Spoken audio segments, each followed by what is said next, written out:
ఈ అమ్మాయి గురించే మీరు వచ్చింది? పూర్వజన్మ ఉన్నది ఒకటే లైఫ్, రెండే నిజాలు. బ్రతకటం, చావటం. చస్తే బూడిదైపోయే శరీరం మళ్ళీ తిరిగి ప్రాణం పోసుకుంటుందా?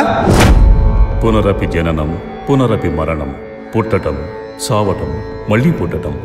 ఇదే సృష్టి చక్రం. చావు దేహానికే గాని ఆత్మ కాదు.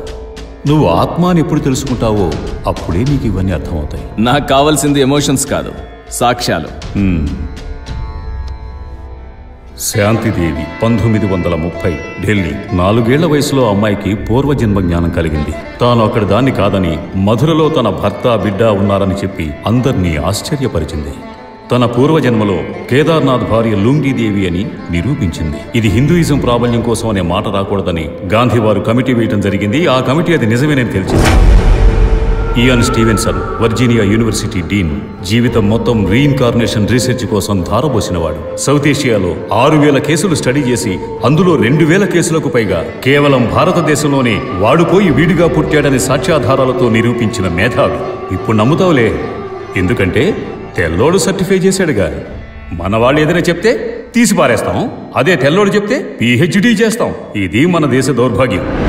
నేను పూర్వజన్మ గురించి విన్నాను, కానీ ఈ చిత్ర కేసు చాలా విచిత్రంగా ఉంది. ముందు జన్మలో మగాడిగా పుట్టి ఈ జన్మలో ఆడదానిగా పుట్టడం సాధ్యమా? జెండర్ చేంజ్ అయిన రీఇన్కార్నేషన్ ఇట్స్ పాసిబుల్. చుయై పుంగ్పై థాయిలాండ్ లో పుట్టిన ఇతను 4 ఏళ్ల వయసులో చెరువులో ఆడుకుంటూ మునిగి చనిపోయాడు. ఆ తర్వాత అతను అమ్మాయిగా పుట్టి తన గత జన్మ గురించి చెప్పాడు. త్రేతాయుగంలో రాముడి అందం చూసి మోహించిన ఎంతో మంది మహర్షులు ద్వాపర యుగంలో గోపికా స్త్రీలుగా జన్మించి కృష్ణుని సాంగత్యంలో పరవశించారట. వసాంసి జీర్ణాన్ని యదా విహాయం నవాని గృహణాతి నరోపారాని. ఎలాగైతే మనిషి పాత బట్టల్ని విడిచి కొత్త బట్టల్ని ధరిస్తాడో అలాగే ఆత్మ కూడా ఒక శరీరాన్ని విడిచి మరో శరీరానికి వెళ్తుంది. ఇదే రీఇన్కార్నేషన్ డెఫినేషన్. భగవద్గీత నమ్మవనుకుంటా, కానీ అది ఆచరించిన గాంధీ గారిని నమ్ముతావుగా. అందుకే ఇలా చెప్పాను, ఏదైనా సాధ్యమే మనం నమ్మితే. డాక్టర్వి కదా, రిపోర్ట్స్ చూసి నమ్మటం అలవాటైపోయి ఉంటుందిలే. ముందు చిత్ర గురించి తెలుసుకోండి. ఈ జాతకం ఓ మరణాన్ని సూచిస్తోంది, వెళ్ళి కాపాడుకోండి. చిత్ర ఇంటర్మీడియట్ నుంచే మాకు తెలుసు. అప్పటికే తన ఆర్ఫన్, అందరితో చలాకీగా కలిసిపోయేది.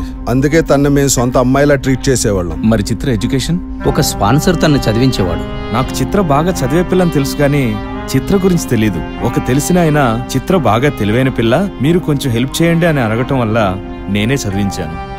ఇంతకీ మిమ్మల్ని అడిగింది ఎవరు? ఒక జైలర్. జైలరా?